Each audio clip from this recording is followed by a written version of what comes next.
Hi there, welcome back. Let's continue our discussion about dependence measures. In this class, we will see some possible alternatives to the correlation we have considered last time, which is, in the statistical world, more precisely known as Pearson's correlation.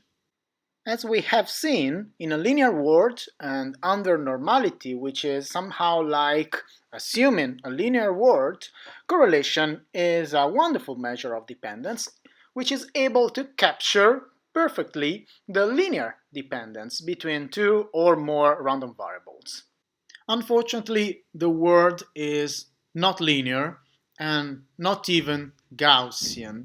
When we consider losses, for example, we know that the distribution of losses of the average bank is skewed on the right with a fat tail on the right, meaning that larger losses are much more frequent than what we could expect under a normal distribution. And consider very simple securities and financial products like options. Okay, these are nonlinear products. Typically, the relationship between the underlying asset, the price of the underlying asset, and the value of the option is not linear. So what happens when we lose linearity and when we lose normality, which is the nice framework in which correlation is the best measure we can think of? Yeah, the problem is that correlation is no longer the best measure. We have to find something else. Uh, and if we consider fat tails, I want you to think about one thing. We know that it's quite common in finance to find fat tail distributions that are so fat in the tails that the variance, the second moment, is not finite. Now, I'm speaking about the theoretical distribution. Obviously, in the sample, you will always be able to compute a finite value for the variance. The problem is that that value is totally meaningless. So, if the theoretical variance is not finite, what happens?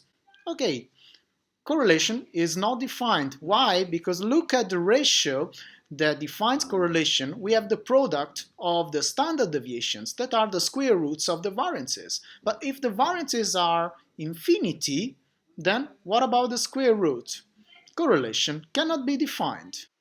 A possible solution is represented by rank correlations that are a group of measures of dependence that depend only on the joint behavior of two or more random variables and not on the marginals. In order to compute rank correlations, we must be able to transform the data we observe into ranked observation. That is to say, we must be able to reorder the data in terms of magnitude.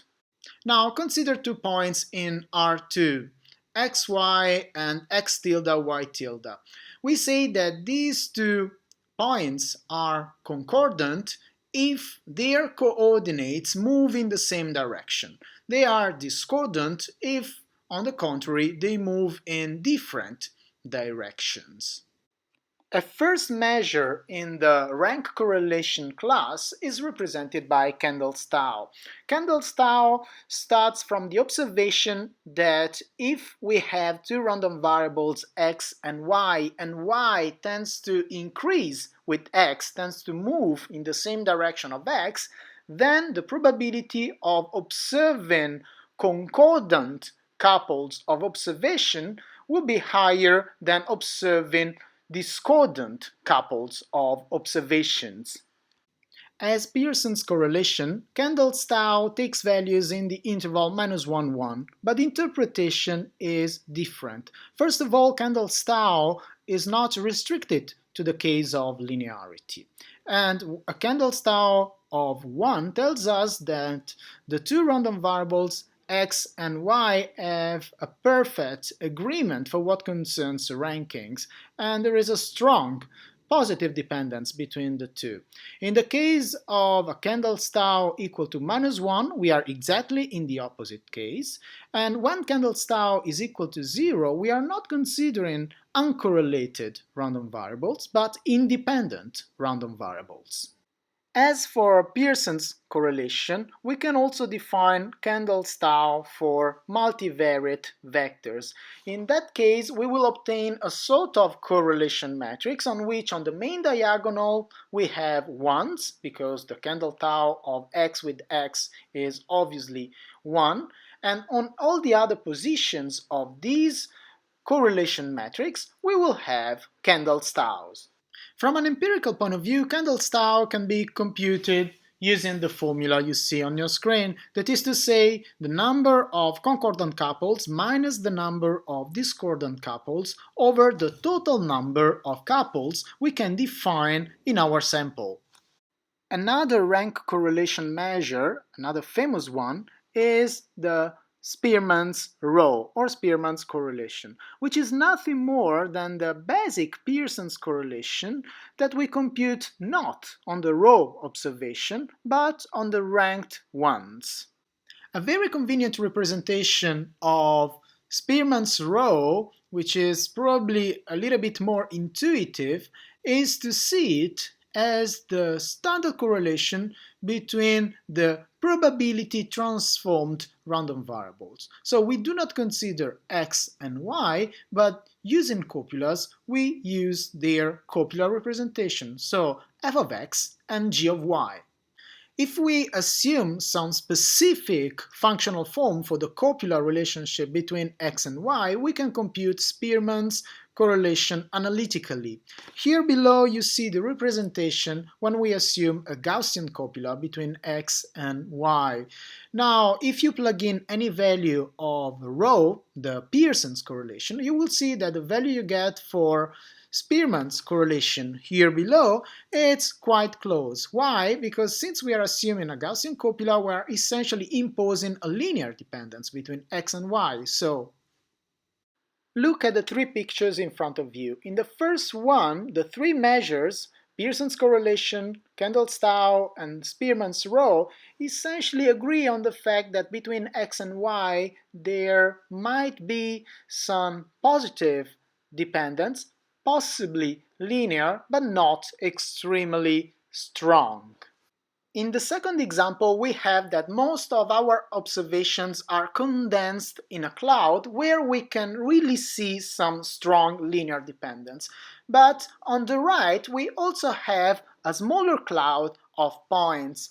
This fact somehow tricks Pearson's correlation, which is now 0.65. On the contrary, Kendall's tau and Spearman's rho seems to be immune to this situation and still tell us that there is a strong dependence between x and y.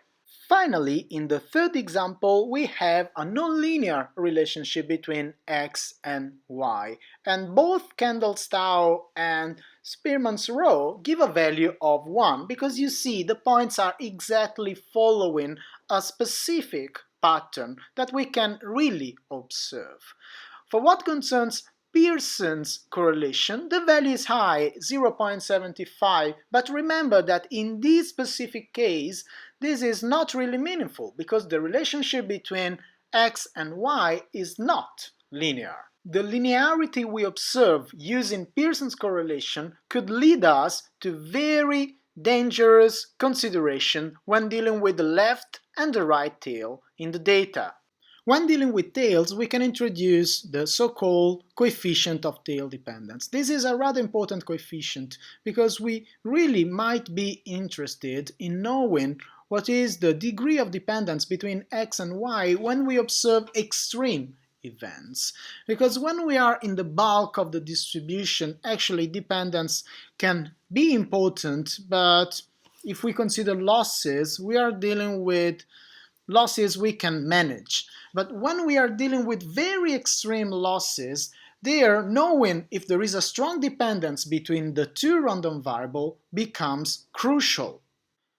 The tail dependence coefficient is defined in terms of tail conditional probabilities. Set a p very high, say 99.9%.